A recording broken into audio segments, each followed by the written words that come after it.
And, the teleprompter's a little forward, but we are here with Stephen Roginson. Hello. Hi. From How you doing? Batch Brewing. And of all the breweries in the Metro Detroit area, Batch is so great because they are super creative. You're a nano brewery, so you can do a lot of stuff. Nano, micro. Yeah, we've outgrown the You've nano, gotten bigger, I but, feel like, but yeah. not much bigger, just a little bit. And I think what's great is, a lot of your stuff, you can do fun, cool stuff. You distribute it a little bit. You can come see it at the, the brewery. Talk a little bit about your product line and what you brought today. Yeah, so we are highly experimental. We like to have fun, really experimenting with flavors, and that can come from malt, that can come from hops, that can come from yeast, that can come from other ingredients.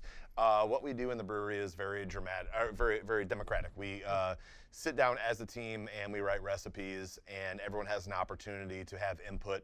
And at the end of the day, we want to make beer that we want to drink, that inspires us, to continue to be creative and try new things. So and that goes back to your roots, because didn't you start with kind of a Kickstarter campaign? Yeah, and even before that as a home brewer, I mean, so much of the craft beer community comes from these homebrew roots, and I started as a home brewer. I started home brewing when I was 19 years old, and I know. In Canada. Not in Canada. necessarily in legal. Canada. No, Yeah. I mean, yeah, I can homebrew. I don't know that it was cool for me to drink it or whatever. That being said, it was pretty cool. Back then it was not cool. This was not a cool hobby. It was like kind of a dorky hobby. And we had a lot of fun, me and my friends that were making beer, and that it turned into a career is insane and fortuitous. But that same kind of aesthetic, that same kind of spirit of experimentation and creativity has continued through to what has become Batch Brewing Company. We have a lot of fun doing it. And you didn't start with cans. No. Yeah. As a matter of fact, we did start small as a nano brewery, and we weren't even doing growlers. We still don't do growlers. We do off the faucet. We'll do 40s to go, single use to make sure the glass is clean.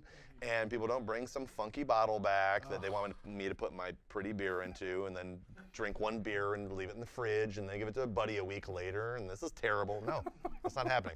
So we don't do growlers, but it's been really a lot of fun. We're working on a second facility. It's operational on East Grand Boulevard. That's where we package our beer. We're also doing some other fermentation experiments, some sour beer, cider, some wine experiments, with that new facility, but that's where we have our canning operations. We've been able to grow our production a little bit, and then to release some beer in cans. So to get a little detailed, can you do wine and cider with your current license, or was that a whole new license? They're separate licenses, Okay. and we have wine licenses. Okay. Cider is a wine. Okay. So we have a beer and wine license in both the Corktown tap room at 1400 Porter. We also have at our new facility a wine license as well. Eventually we'll have a tap room there, but we've been going through a dramatic little experience. We put a big deposit down on some equipment. That company went out of business with 95 grand of my money. No, so you don't get it? No, well, lawyers talking to lawyers, but when a company goes out of business and they don't have money, you're kind of left holding the flaming bag. Well, all right, so let's talk a little bit about you're trying to do a fundraiser. Not Yeah. necessarily because of that. Well, I mean, so the impetus was like, oh crap, we lost all this money, and how can we figure out how to use the equipment we have in this facility, and to bring cash in early, so we can continue to develop it. So we're doing a beer subscription called the Expansion Pack to help us expand our operations. It's a 4-pack every month for the year.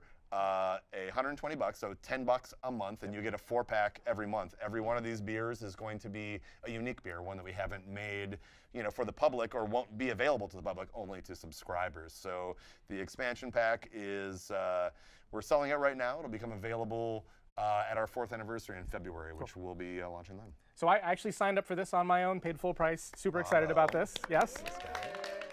And so February, I'll come pick up the first pack, and then every month I'll come and grab some new stuff. Absolutely. Cool. And it's still illegal to mail beer in Michigan, and that's one of those things we want to ask the Michigan Brewers Guild. We're working on it. Michigan Brewers Guild, I'm talking to you. I don't know if that was the camera that's pointing at a random camera.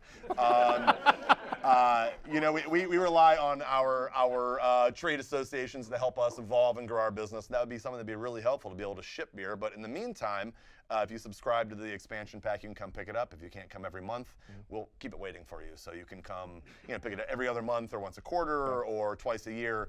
Obviously, beer is best consumed fresh, but we want to accommodate people that want to give us money. So no, which is great. And I think the other thing that I really like about you is not only are you making a fantastic product, but you are supporting great causes. It's actually been a big part of our organization.